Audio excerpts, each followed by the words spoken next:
سلام به روی ماهتون. بچه امروز راجع به OCD صحبت می‌کنیم، وسواس فکری عملی. از اسمش هم مشخصه، وسواس فکری و عملی. حالا این وسواس فکری و عملی در واقع چه علائمی داره؟ علائمش اینه که شما وقتی یک کاری رو انجام میدین خیالتون راحت نیست که اون کار درست انجام شده باشه و دائم یک چیزی مثل نشخوار فکری، مثل یک صدا توی سرتون، تو گوشتون، هم یا یه دلشوره خیلی زیاد، یه دلواپسی، نگرانی، دلشوره خیلی زیاد، اینجوری میتونم در واقع بخوام توصیفش کنم، میاد سراغتون که تو کارتو درست انجام ندادی.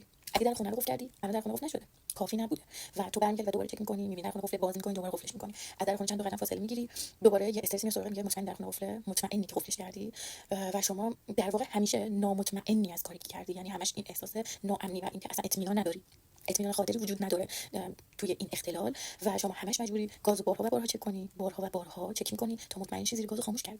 با عجله می‌خوای خونه بری بیرون، زیر گازو خاموش می‌کنی، میری کفشتو می‌پوشی، این دلواپسی میاد سراغت و این صدای تو گوشت میشنوی که میگه زیر گازو خاموش نکردی، زیر گاز روشن، اگه غذا بسوزه چی، اگه خونه آتیش بگیره چی. با استرس برمیگردی، چک می‌کنی، دوباره میری تا سمت، حالا از فلان میری سر خیابون، دوباره این استرس، این دلشوره میاد سراغت و دوباره مجبوری این رو برگردی. یعنی این استرس اینقدر شدیده که اصلا مختل می‌کنه زندگیتون، تحت شعاع کاملا قرار میده. کوچکترین کاری که در طول روز انجام میدین رو تحت شعاع قرار میده. شما بارها و بارها و بارها مجبوری یه موضوعی رو چک کنی. در ماشین تو قفل کردی، ازش فاصله میگیری، میخوای برگردی خونه یا میخوای بری جایی، این دلشوره میاد سراغت، برمیگردی چک می‌کنی. یا اگه مثلا ریموت داره، تا فرسنگ‌ها که قدم برداشتی داری هی چک می‌کنی که این ماشین قفل شد یا نشد و حتی وقتی می‌بینی سر کارتون اصلا تمرکز نداری، یعنی همش دلواپس خونه، دلواپس ماشین. یا حتی موقع خواب در خونه قفل می‌کنی، میری دراز می‌کشی، می‌خوای بخوابی، یه استرسی میاد سراغت، در خونه قفل نیست، دوباره میری چک می‌کنی، در خونه باز می‌کنی، قفل، دوباره قفل می‌کنی، میری دوباره تو اتاق بگیری بخوابی، یه رو 20 دقیقه می‌ذاری، دوباره دلواپسی، اگه یکی راحت دروازه کنه بیا تو چی، من چجوری بخوابم. این استرس بیچاره میکنه، بیچاره، یعنی اون آدم که درگیر این اختلال دائما تو دلشوره و دلواپسیه برای تمام کاری روزانه‌ای که داره انجام میده و کاملا میگم زندگیشو مختل کرده.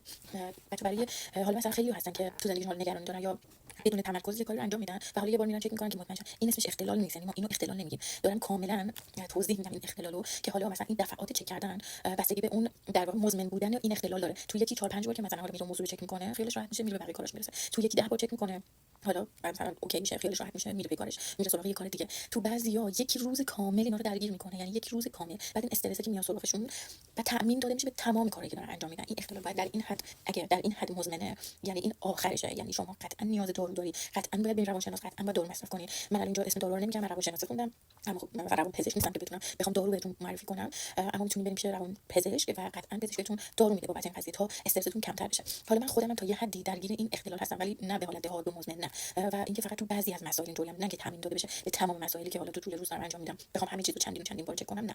و میدونم که حالا خیلی هستن که تا یه حدی بعضی چیزا رو دابل چک میکنن که مطمئن شن. میخوام که فکر نکنین که شما الان درگیر این اختلال هستین، اما قطعا آدمای تو زندگیتون هستن که درگیر این اختلال و شما میبینین که بارها و بارها یه چیزی رو چک میکنن و هنوز دلواپس و نگرانن و این دلشوره رو به تمام اعضای خانواده، به دوستانشون انتقال، چون راجبش صحبت میکنن. یعنی میان میگن مثلا خرید کنن، میگن لطفا مال منو وسایل منو زود حساب کن، من بعدم خونه فکر کنم در خونه مثلا در خونه‌مو باز گذاشتم، نتونستم با اینکه 10 بار قفل کردم و مطمئنه، اما یعنی من الان میگم که مطمئنه، اون کسی که این اختلال داره کلا نامطمئنه. حالا بچه‌ها این اختلال فکر می‌کنید متوجه شدین که دقیقاً منظورم چه اختلالیه. این اختلال ممکنه شما، من خودم حتی بارها تو خیابون دیدم، نه که مثلا مخصوص خانم‌ها باشه، هم آقایون هم خانم‌ها درگیرن، دیدم آقایونی که مثلا بارها و بارها ماشینشون قفل می‌کنن و هیچ چک می‌کنن، هیچ چند قدم میرن برمیگردن چک می‌کنن، در ماشینشون چک می‌کنن، دوباره دور میشن، هی با ریموت میزنن، انگار که هیچ وقت مطمئن نمیشن که یه کاری رو درست انجام دادن. این اختلال کلا در واقع بیشتر آدمایی رو درگیر میکنه که اصلا هیچ کاری رو، یعنی اگه یه کاری رو انجام میدن مطمئن نیستن که از پس یه کاری برمیان، یعنی همیشه اینجوریه که به خودشون نامطمئنن، از کاری که میکنن نامطمئنن و فکر میکنن که هیچ کاری رو نمیتونن 100% توی یک بار انجام دادن درست انجام بدن، میگن غیر ممکنه، من باید بارها چک کنم تا اون کار بی‌نقص بشه. یه جور وسواس فکری و عملیه، یعنی هم توی ذهنشون داره اتفاق میفته و هم در عمل دارن انجامش میدن. بعضی مثلا فقط توی ذهنشون اتفاق میفته و دیگه بی خیالش میشن، نمیرن که چندین بار چک کنن و به اون کاری که انجام شده اطمینان میکنن، قطعا انجامش دادن دیگه. ولی این وسواس OCD فکری و عملی اصلا اینطوری نیست، یعنی هم فکری درگیرتون میکنه و هم عملی. کاملا مشخصه که طرف درگیره، کاملا مشخصه، درگیریش مشخصه و حتی بیان میکنه، روش صحبت میکنه، بسیار اینا استرس داره و خیلی وقتا یه کاری رو داره انجام میده و اصلا انگار اینجا نیست، میدونی چی میگم، انگار فکرش اون کاری که حالا قبل داشته انجام میداده، با شما تو صحبت میکنه، پرش افکار داره، نصف نیمه صحبت میکنه، یا مثلا گاهن میبینی که اصلا حتی نگاهتون نمیکنه موقع حرف زدن، اینقدر فکرشون درگیره، یعنی همش اینطوریان، چون همش ذهنش درگیره، خیلی درگیره. حالا اگه این آدم دور براتون هستن بیشتر متوجه میشین که دارم بهتون میگم، چون اصلا کاملا میشه درک کرد، چون اصلا باشون این استرس اگه از اقوام نزدیک، مثلا پدرتون، مادرتون، برادر یا خواهرتون درگیر باشن یا همسرتون، زندگی شما رو تحت شعاع قرار میده، یعنی خودش که نامطمئنه، هزار بار انجام دادن، مثلا با هم بیرون بریم، یعنی یک ساعت درگیر چک کردن گاز و برق و آب و نمیدونم همه چیز، یعنی میگه که اگه الان بریم از خونه بیرون ممکنه خونه منفجر بشه، اینقدر که نگرانم. برای همون یه تایم خیلی زیادی میبره تا اینکه اینا آماده شن حالا قصد جایی رفتن داشته باشین. کاملا اصلا آدمایی که در واقع به این آدمایی که این اختلال دارن نزدیک هستن به شدت رنج میبرن متاسفانه و همش درگیرن. خودشون چک میکنن و از شما هم درخواست میکنن که چک کنین. بعد که شما هم چک میکنین باز مطمئن نیستن و چون به شما همونجوری خوش اطمینان ندارن، شما اطمینان ندارن، هزار بار همین چیز رو در واقع چک میکنن. و اینکه میگم اگه اینقدر حاد باشه اصلا حالا مثلا درمانای دیگه هم در کنار دارو درمانی بهشون کمک میکنه، اما اگه خیلی حاد نباشه یکی از در واقع تکنیکایی که میتونیم استفاده کنیم، من خودم مثلا بارها استفاده میکنم، این خیلی من آروم میکنه چون خودم رو انجام دادم میتونم کاملا بهتون پیشنهاد کنم، اینه که وقتی میخواین یه کاری رو انجام بدین اصلا اون لحظه به هیچ چیز دیگه فکر نکنین. مثلا یه غذا درست میکنین، وقتی غذا پختنتون تموم شد با اطمینان خاطر زیر گاز خاموش کنین بدون اینکه به چیز دیگه فکر کنین. خب تماما حواستون به این باشه که الان من گاز خاموش کردم. با خودتون تکرار کنین، به خودتون بگین که من مطمئنم که گاز خاموش کردم و این کلمه رو 3 بار 4 بار به خودتون بگین. گاز کاملا خاموش شده و من گاز رو کاملا خاموش کردم و دیگه بابت این قضیه قرار نیست که نگرانی بکشم و میتونم راحت برم به بقیه کارام برسم. گاز کاملا خاموش شده.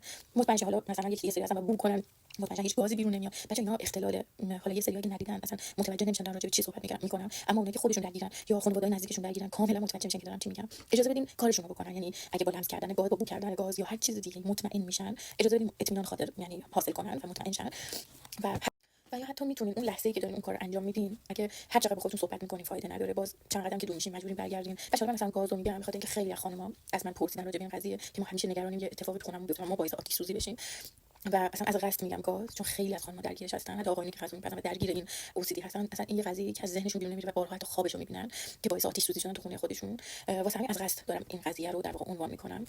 و اینکه اون لحظه که دارین کار انجام میدین ویدیو بگیرین از خودتون، یعنی همینجوری نمیدونم سلفی بگیرین، ویدیو بگیرین از خودتون و با خودتون با ویدیو اصلا صحبت کنین این گاز من خاموش کردم و هر وقت که اون استرس از سراغتون برنگردین سر گاز که دوباره چکش کنین. اینا باعث یعنی هی تشدید شدن این اتفاق بشه و این دفعاتی که شما از اون موضوع خیالتون راحت میشه هر چقدر بیشتر چک کنین هی این تعدادش بالا میره و اگه گاهن مثلا که قبلا 4 بار چک می‌کردین خیالتون راحت میشه کم کم 5 بار 6 بار 10 بار 20 بار مثلا کل زندگیتون رو تحت تاثیر قرار میده. از خودتون ویدیو بگیرین، بعد ویدیو رو پخش کنین، نگاه کنین، ببینید من این کارو درست انجام دادم. اون لحظه در کل این تکنیک اینطوریه که اون لحظه وقتی داری یه کاری رو انجام میدی، در خونه تو قفل می‌کنی، ماشین تو قفل می‌کنی، گاز تو خاموش می‌کنی، حالا یه وظیفه مهمی بر عهده تو قرار گرفته و باید اون رو درست انجام بدی، به هیچ چیز دیگه فکر نکنی، به هیچ چیزی حتی که لازمه گوشیتون رو خاموش کنین که تلفنتون زنگ نخوره، با آدمای اطرافتون اصلا صحبت نکنین، کارتون رو انجام بدین و مطمئن شین که درست انجامش دادین. حتی اگه شده از اون پایان کارتون رکورد بگیرین و بعد رهاش کنین، بعدش فاصله بگیرین و برین سراغ کار بعدی. هر بار که دلشوره اومد سراغتون به یاد بیارین، به خاطر بیارین اون اطمینان خاطری که به خودتون دادین، با خودتون صحبت کردین، 3 4 بار با خودتون تکرار کردین که من کارم رو درست انجام دادم. این تکنیک واقعا خوبه.